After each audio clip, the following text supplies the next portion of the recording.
How do I know if it's recording?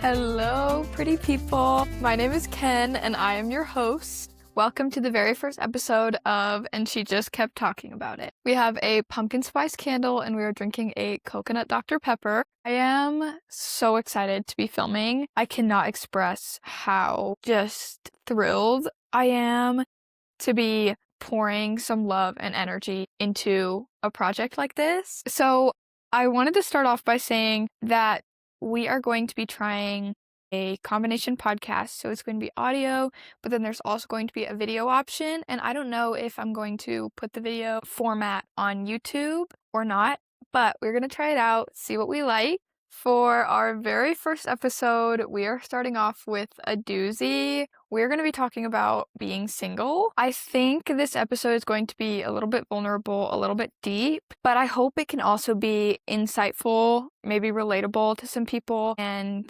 just a good conversation about what it means and what it is like to be single. Just to kind of lay the groundwork and give a little background as to why this topic seems relevant, especially for a first episode. I am recently out of a relationship.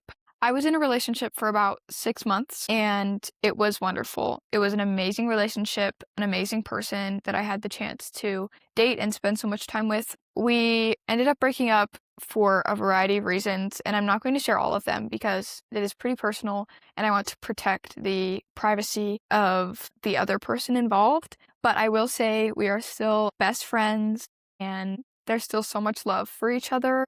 It simply boiled down to some factors like distance and timing. So we broke up. I would really like to try and honor that relationship that I had with that person because it still means so much to me. It is very meaningful to me, and the time that we spent together always will be special to me.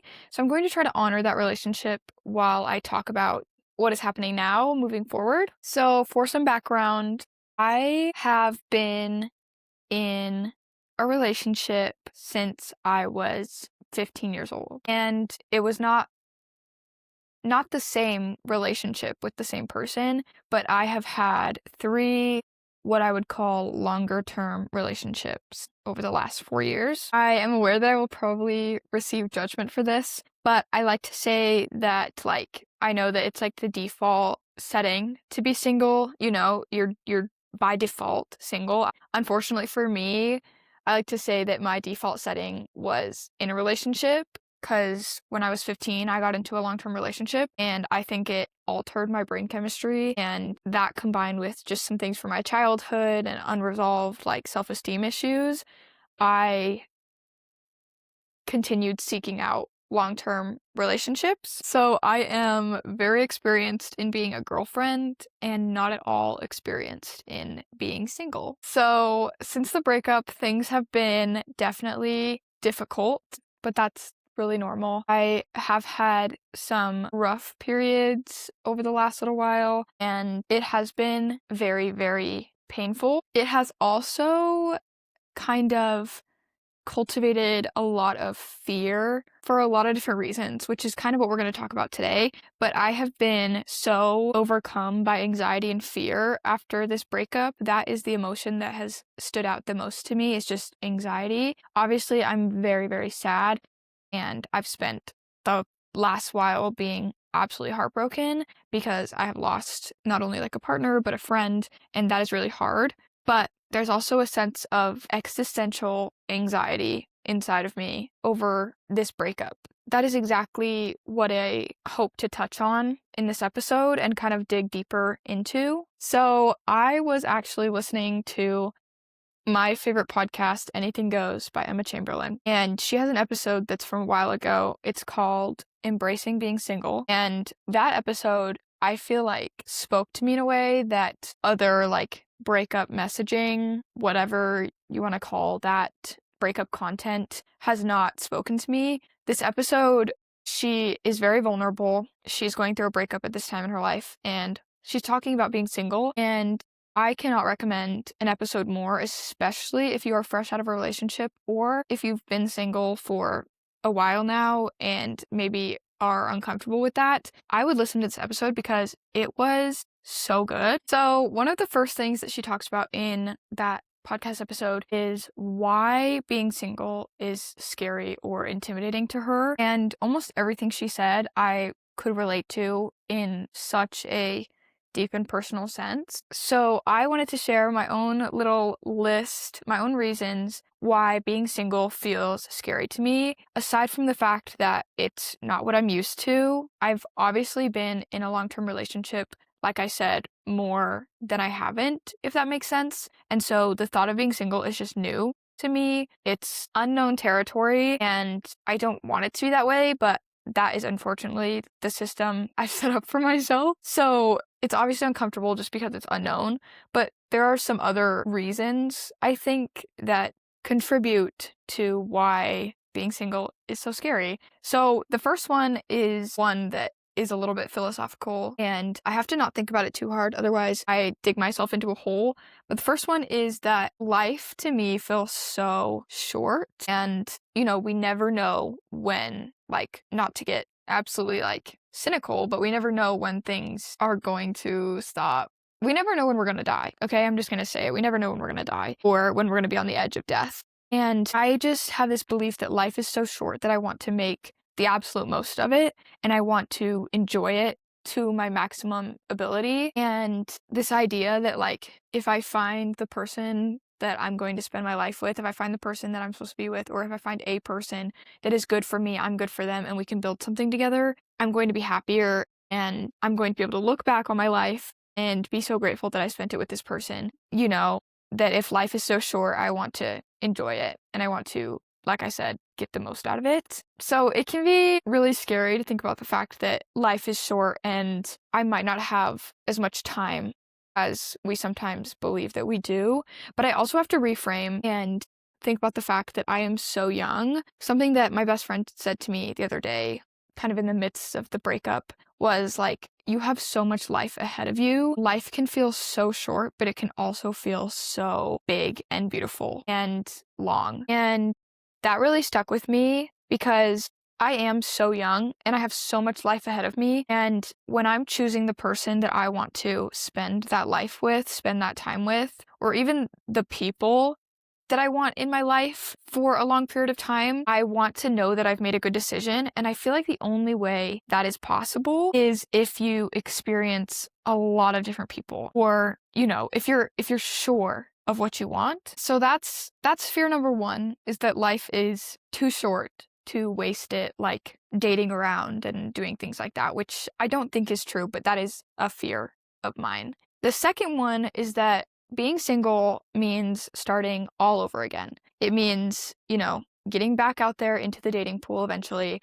It means meeting new people. It means, being vulnerable with new people eventually. And it means completely starting over a relationship or a connection with someone, which can be such a beautiful thing, but it can also be so terrifying and feel a little bit like exhausting to think about doing it all over again.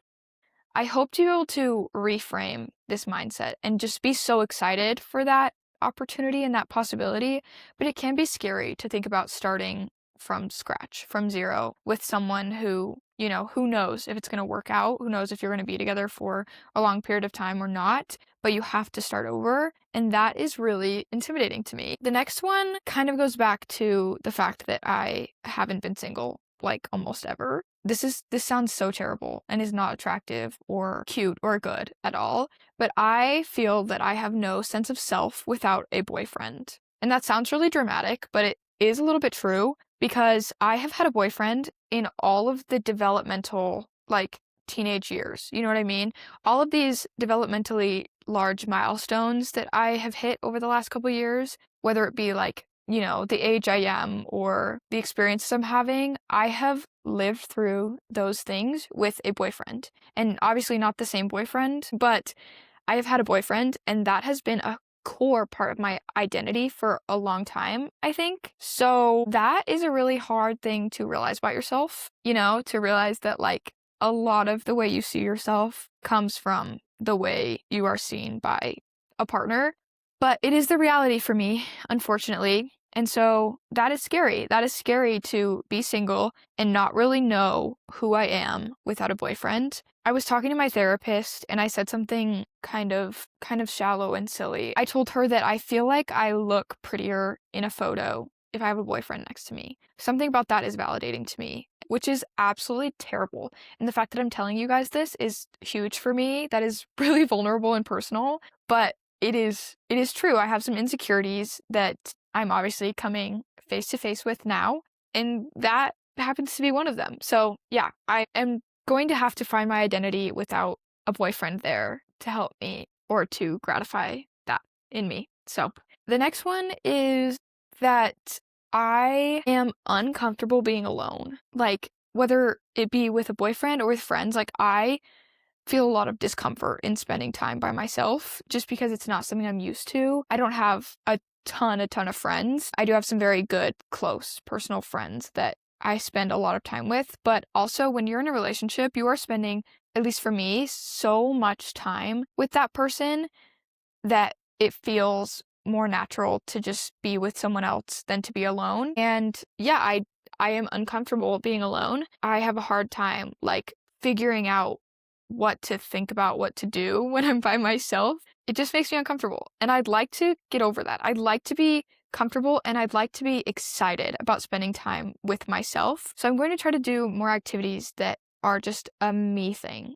I would like to start getting up and watching the sunrise by myself, going to the gym, taking myself out for coffee, just things that like are showing love to myself and that I can do alone and still enjoy. So yeah, those are some of the reasons why being single is so scary, so intimidating to me, and why this next period of my life is going to take a lot of growth, self-discipline, and self-love. So I guess now I want to talk about what I plan on doing moving forward and some of the advice that I've heard from the people around me, from the media I've consumed about this topic, from, my therapist, all of these things compiled. I'm going to share some of the things that I am trying to do moving forward in this period of my life. So the first one is I would like to proceed with a lot of tact. And what I mean by that is I'm trying to proceed in a way that honors the relationship, like I said,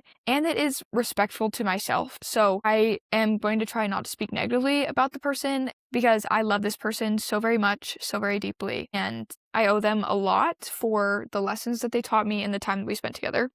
So I'm going to try to proceed with some tact and some grace for my prior relationship. The next thing I'm going to try to do is make myself so uncomfortable. That sounds really silly, but I am going to try to put myself in situations that make me uncomfortable on purpose, because I think the only way that I'm going to grow is if I am deeply uncomfortable sometimes. And that sounds easy to say, but when I'm in the moment and doing things that scare me, I am not so excited about that idea. But I hope I can be disciplined and put myself in scenarios that are out of my comfort zone so that I can grow and learn some things about who I am, and especially who I am when I'm not in my little bubble of safety with a partner. The next thing we're going to do, and that I'm currently doing, is allowing myself a period of time without pressure. I am trying not to put pressure on myself to figure out what's next, to figure out when I want to date, who I want to date, if I want to date. I am just trying to allow myself a period where I can be, and I'm taking it one day at a time, one action at a time, and I'm not putting pressure on anything. I'm not trying to rush myself into being ready to date again. I'm trying to allow myself time to figure it out and being gracious with myself, because this is obviously kind of a new thing for me. So I know that I'm going to make mistakes, and I'm going to try to be kind to myself and allow myself that time to learn and grow from my mistakes. The next thing I want to do is develop my standards and try to figure out what I'm looking for in a person, because the people I have dated have brought wonderful things into my life and I have loved them all and we have had something so beautiful, but they're all so very different and the relationships were all so very different, which I think is good. But I, over time, have discovered that I don't fully know what I'm looking for out of a partner, and that I want to narrow that down so that when I start dating again, I am able to make informed decisions about who I want in my life and who I don't. So I'm going to try to do some self-reflection, and I think it'll help to go on some casual dates just to meet people, figure out what I like, what I don't like. That sounds really cliche, but I have a feeling people say that for a reason. So yeah, I'm going to try to let this be an era for me, let myself enjoy being single, not put so much pressure on being in a relationship, and just have fun. Have fun being single, have fun being 19, have fun meeting so many people, going on dates. I think it could be really fun if I frame it the right way. So the biggest thing I am trying to tell myself, my motto right now, is the only way I will feel comfortable in a relationship is if I come to a place where I am comfortable out of one. Because obviously this is uncomfortable for me. And I think the only way I'm ever going to be in a healthy, long-term, happy relationship that lasts and that both people feel fulfilled, the only way I can get to that place is if I learn to be comfortable being single.